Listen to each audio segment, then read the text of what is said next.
before we move away from the farm, if we may, can you just tell us a little bit about these tunnels? I know we've jumped a little bit, but it's just come to mind. No, the tunnels were, they had two that I remember very clearly. It might have been three, but separate, like I called them cells down there. So they were. How would you access it?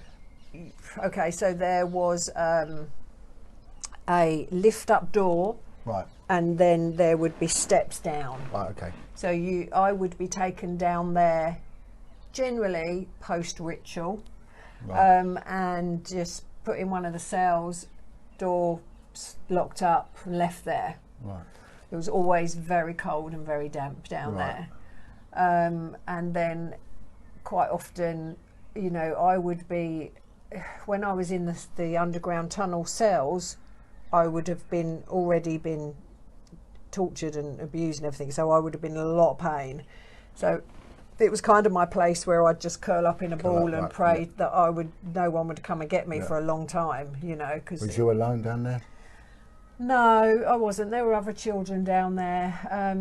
Do you know what? There's something I'd really like to mention here, because I want to pay tribute to this little boy. And I was going to mention that actually. Yeah. So this little boy, his name was Ben, and ever since I met Ben, I've always wondered about how his parents may have never ever known what happened to him. And he had been abducted and brought to the farm, and he was chucked in the barn where I was tied up, like shackled, and he was chucked next to me and terrified. So he was smaller than me, so I cuddled him, and then before long I'd been taken out and used in a ritual, you know, abused, and then I was put in the underground tunnel. And then what happened, however long later, I don't know, Ben was brought down into the tunnels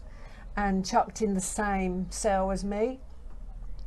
And I knew at that point that his life now had just been completely demolished.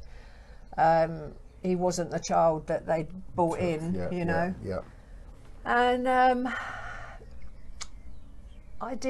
was in so much pain, but I never forget him, because I moved my body as much as I could, and I cuddled him again, and I just held him, and we just had the energy to look at each other and just have eye contact. And then time must have passed, because I must have dozed off, and I remember waking up, coming round and feeling freezing, but colder than normal. And what I then realised was it was because Ben had died and was cold, and I was holding his cold body. Yeah. Broken, cold body. Yeah. How old was Ben? Ben was, I'd say, 3 years old at the most. He was very little. Can we remember what sort of year this was? How old was you? So I would have been this would probably been around 1973-ish. Wow. He was beautiful. He was blonde, blue-eyed. He was chubby. Well, this is what they want. Yeah.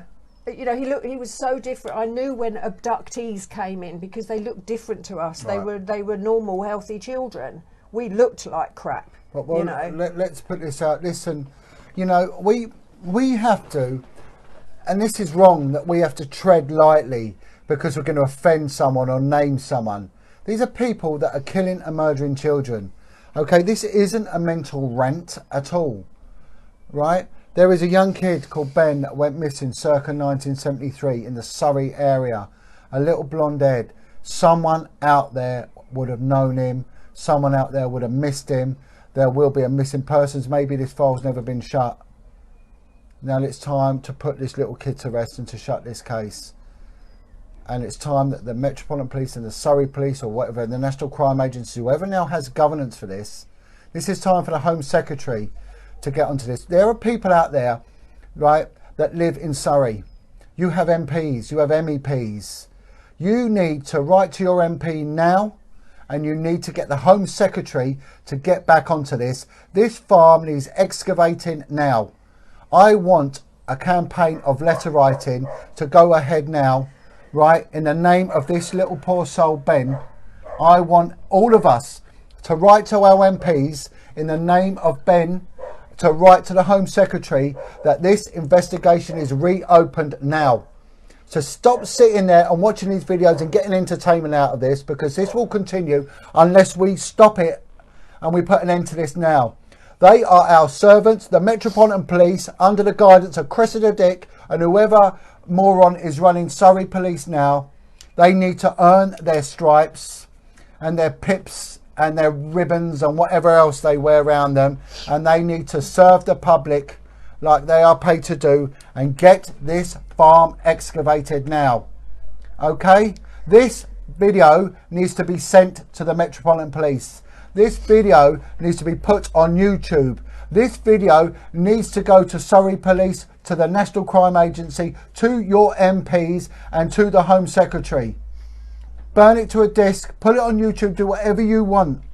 This needs to go out there now. There is no point doing these videos. I'm not like these other podcasters who sit there and do these videos so they can sit there and listen to gangsters saying, I shot him, I stabbed him, I did this. Sod all that. There is a purpose behind this. This is a witness project for poor souls, brave people like Jeanette to come forward, to get others to come forward to put an end to this horrific genocide of our children. All right, this needs now to go to these so-called public servants and to do something about it.